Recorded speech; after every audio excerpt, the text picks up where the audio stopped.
2023. I picked 5 birds in 2022 to focus on, to go out and see specifically. Even though I didn't make those, it kind of gave it a purpose of focus. And I'm going to do the same thing this year. So last year, I picked 5. I went through a research as best I could, looking online, what was around, what other people have seen on the eBird website app, what they've spotted, so that I know where to go as well to hopefully see the same thing. Did as much research as I could to try to learn about them, learn where they are, learn their habitat. I had a bit more to go on, unfortunately, last year with like looking up interesting facts about the birds. I don't have the book that I used for that last year. I can't find it anywhere. It is somewhere buried in a box, I'm sure, because I could not unpack everything. There's some little space in this place. So, I didn't get to do that this year, really.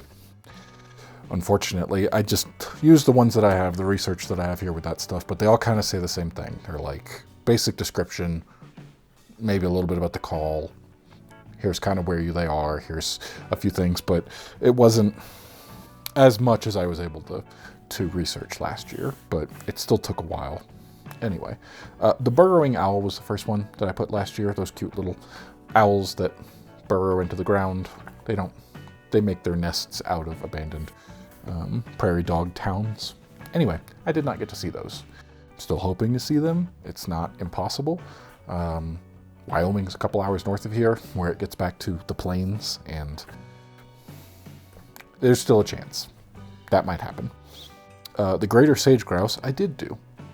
I was able to go see those. That was awesome. That got to record video, seeing them doing their lek, and got really good footage of that. I was really happy about that. So that was a success. The ring-necked pheasant I did not get to see. Never got to see that. I did make an attempt. I looked up where they were. They were on like the west side of Wyoming, and I made it out there, but I just didn't see any. It's unfortunate, but I didn't have all that much time, which is also kind of a theme for this one. I picked this stuff at the beginning of the year, and then I moved halfway through the year, much like this year. So I might redo this and pick some different ones. I have no idea where I'm going to be in 6 months. Could be the complete opposite side of the country. Hope not. Hope it's somewhere close. Really don't want to do a huge move again. It's kind of a hassle, but we'll see. So the horned lark was the third bird that I picked, and I did actually get to see this on multiple occasions. I didn't get the absolute best of photos, but I did what I could. They were near the car and whatnot. That one counted. The cedar waxwing was the last one. Didn't happen. Maybe it will this year. I'm still kind of keeping that open as an option, but I did pick 5 more. I'm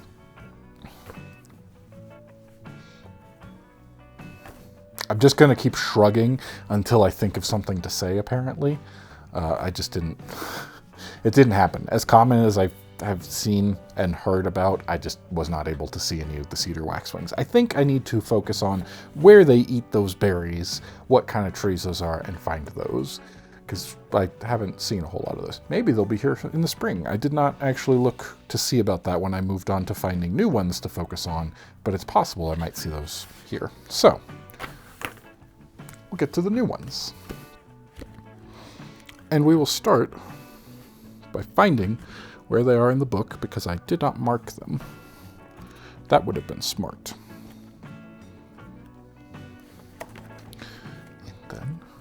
Let you guys have a little look.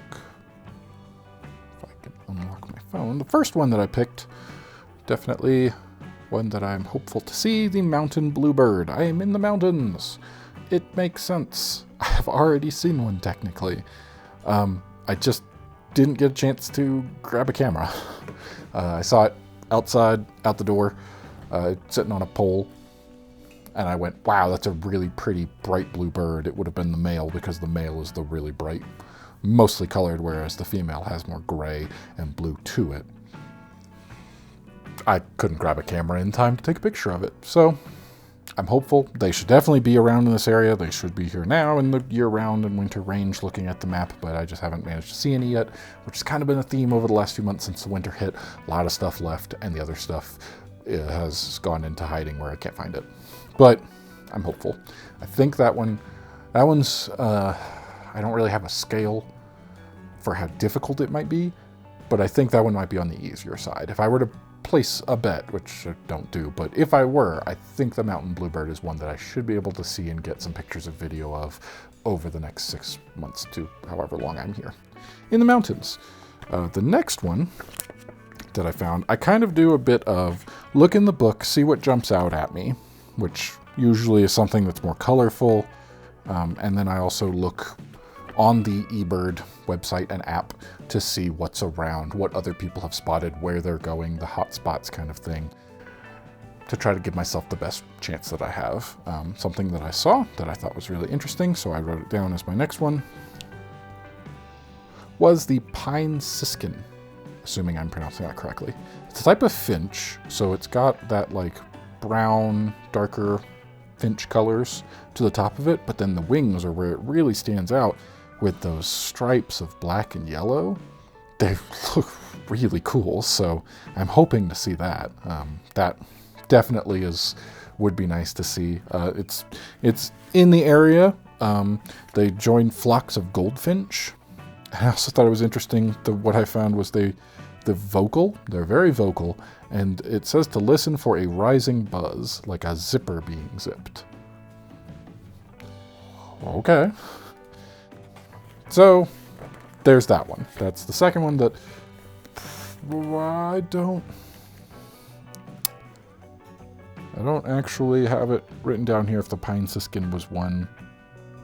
I don't think so. I think the next one is the one that they said it was in decline. So the next, this one here, which you'll see,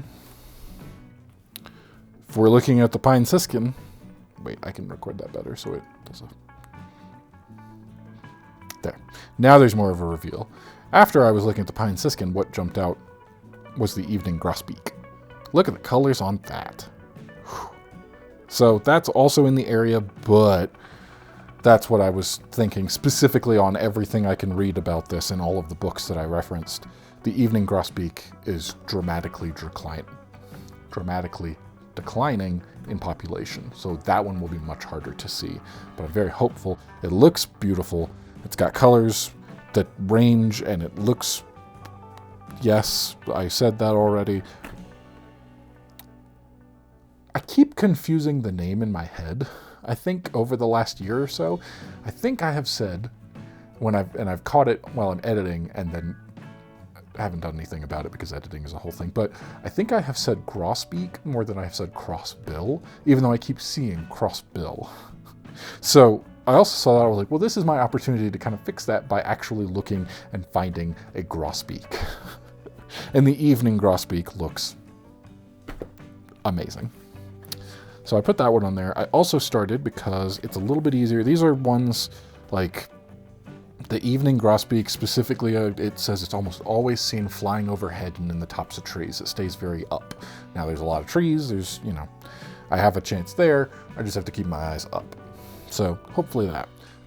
These are a lot of very similar types of birds so far. The finch, the grosbeak, the, mountain bluebird, they're smaller, that type of bird. Again, kind of want to stack the deck in my favor a little bit. So going to switch it up, and I started looking at ones that are, in my opinion, a little bit easier to locate because they stay in one type of location, and that's waterfowl. I also really like waterfowl. I've always found them very pretty, and the way that they interact with the water is really cool. So specifically, I looked up and I found the Gadwall. Gadwall? I don't know. Very pretty. The one specifically that found was on the website. They have the male shown, and the picture of it is gorgeous. It's a little bit more so, in my opinion, than this illustration here, but the illustrations are more accurate. So we'll see. It's just really serene. The way that it's not really spotted, but almost striped all the way throughout its body, down to the tail that's black. I think it's really interesting. It's not one I've seen before, but they have been spotted a good bit at some of the lakes that are nearby, because there's also lakes up here in the mountains, and so that's one of the ones they mix in with other ducks. I'm hopeful on that one as well. I don't know how difficult that will be because other people have seen it quite a good bit. And so the last one, on page 216. The last one was one that jumped out at me as well for something that I have seen before, or something that I've seen something similar before, and one that was fairly common on the website for there, and that is Franklin's gull. I have seen the laughing gull and other types of gulls before, but I've never seen, and apparently this was new to me, the laughing gull does also have what stood out to me the most from the Franklins, which is that hood of black, as they call it, around the head. But this one has much noticeabler, that's not a word, more noticeable are the whites around the eyes, apparently. So Franklin's gull is one that has been seen in this area at the lakes nearby. It's fairly common from the amount of reports that were there. So I'm hopeful about that one as well. I'd like to make it up to the lakes come spring when they actually thaw out. Right now, everything is covered in snow. It was snowing this morning when I had to go out to my car and get something. Well, yes, it is snowing.